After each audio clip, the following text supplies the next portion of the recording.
Hi hello, ഇന്നൊരു vegetable കറിയാണ് ഉണ്ടാക്കുന്നത്. ക്യാരറ്റും പൊട്ടറ്റോയും ചേർത്തിട്ടാണ്, തേങ്ങാപ്പാലൊക്കെ ഒഴിച്ചാണ് ഇത് തയ്യാറാക്കുന്നത്. അതിനായി ഒരു പൊട്ടറ്റോയും 2 ക്യാരറ്റുമാണ് എടുത്തത്. അത് ചെറിയ കഷ്ണങ്ങളാക്കി മുറിച്ച് വെച്ചിട്ടുണ്ട്. ഇനി ഒരു പാൻ അടുപ്പത്ത് വെച്ച് ചൂടാക്കാം.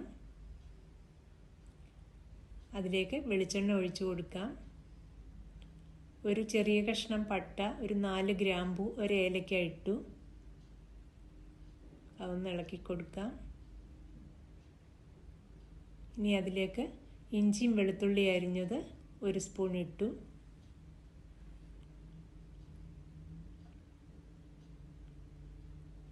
അതൊന്ന് വഴറ്റിയതിന് ശേഷം അതിലേക്ക് സവാളയും പച്ചമുളകും കറിവേപ്പിലയും കൂടി ഇടാം.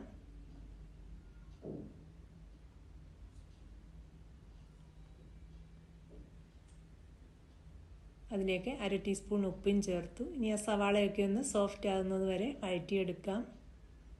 പച്ചമുളക് എരിവുള്ളതാണ് 3 ചേർത്തത്. മുളക് പൊടി ചേർക്കുന്നില്ല. പച്ചമുളകും കുറച്ച് കുരുമുളകും ലാസ്റ്റ് ചേർക്കുന്നുണ്ട്.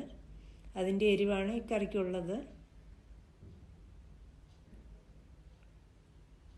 സവാള സോഫ്റ്റായി വരുമ്പോൾ അതിലേക്ക് 1/2 ടീസ്പൂൺ മഞ്ഞൾപ്പൊടി, 1/2 ടീസ്പൂൺ മല്ലിപ്പൊടി, 1/2 ടീസ്പൂൺ ഗരം മസാല പൊടിച്ചതും ചേർത്തു. ഇനി ആ പൊടി ഒന്ന് വഴറ്റിയെടുക്കാം.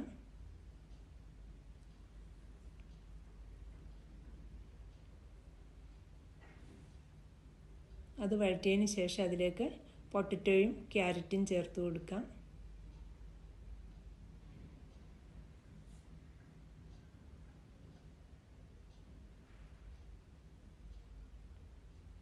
ഇനി അതൊന്ന് ഇളക്കി കൊടുക്കണം.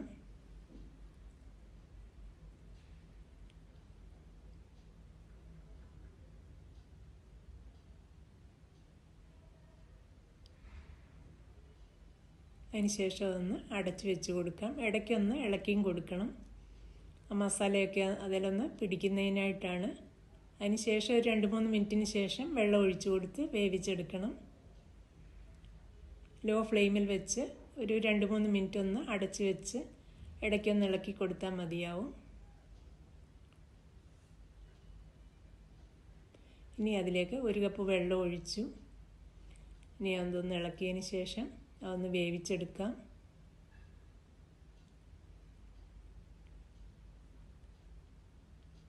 അതിലേക്ക് 1/4 ടീസ്പൂൺ ഉപ്പ് കൂടി ചേർത്തു. അതൊന്ന് ഇളക്കിയിട്ട് ഒന്ന് അടച്ചു വെച്ച് അതിനെ ഒന്ന് വേവിച്ചെടുക്കണം.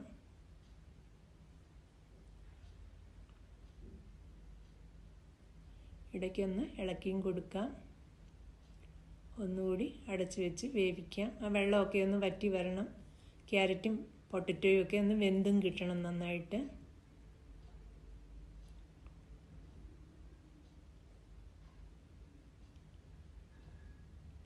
ഇപ്പോൾ ഏകദേശം വെന്തിട്ടുണ്ട്. അതിലേക്ക് 1/2 ടീസ്പൂൺ കുരുമുളക് ചതച്ചതാണ് ചേർത്തത്.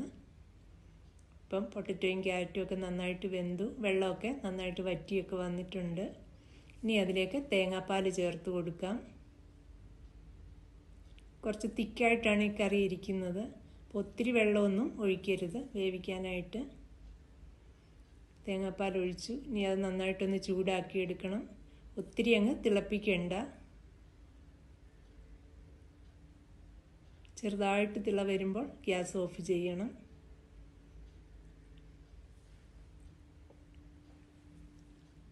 നന്നായിട്ട് ഇളക്കി കൊടുത്ത് അതൊന്ന് ചൂടാക്കിയെടുക്കണം.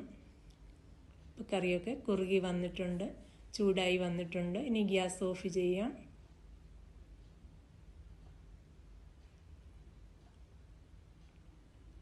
ഇനി ഇതിലേക്ക് കടുകും മുളകും കറിവേപ്പിലയും കൂടി വറുത്ത് ചേർക്കണം. പാത്രം അടുപ്പത്ത് വെച്ച് ചൂടാക്കി വെളിച്ചെണ്ണ ഒഴിച്ചു. കടുക് പൊട്ടിച്ചു. മുളകും കറിവേപ്പിലയും കൂടി ഇടാം. ഇനി ഇത് കറിയിലേക്ക് ചേർത്ത് കൊടുത്ത് 1 മിനിറ്റ് ഒന്ന് അടച്ചു വെച്ചിട്ടുണ്ടായിരുന്നു. ഇനി അത് ഇളക്കിയെടുക്കാം. അങ്ങനെ കറി നല്ല തിക്കായിട്ട് വന്നിട്ടുണ്ട്. ഇടിയപ്പത്തിനും ചപ്പാത്തിക്കുമൊക്കെ നല്ല കോമ്പിനേഷനാണിത്. ഈ വീഡിയോ എല്ലാവർക്കും ഇഷ്ടമായി എന്ന് കരുതുന്നു. വീഡിയോ കാണുന്നതിനും സപ്പോർട്ട് ചെയ്യുന്നതിനും എല്ലാവരോടും ഒരുപാട് താങ്ക്സ്. ഇനി മറ്റൊരു വീഡിയോയിൽ കൂടി കാണാം. Thank you.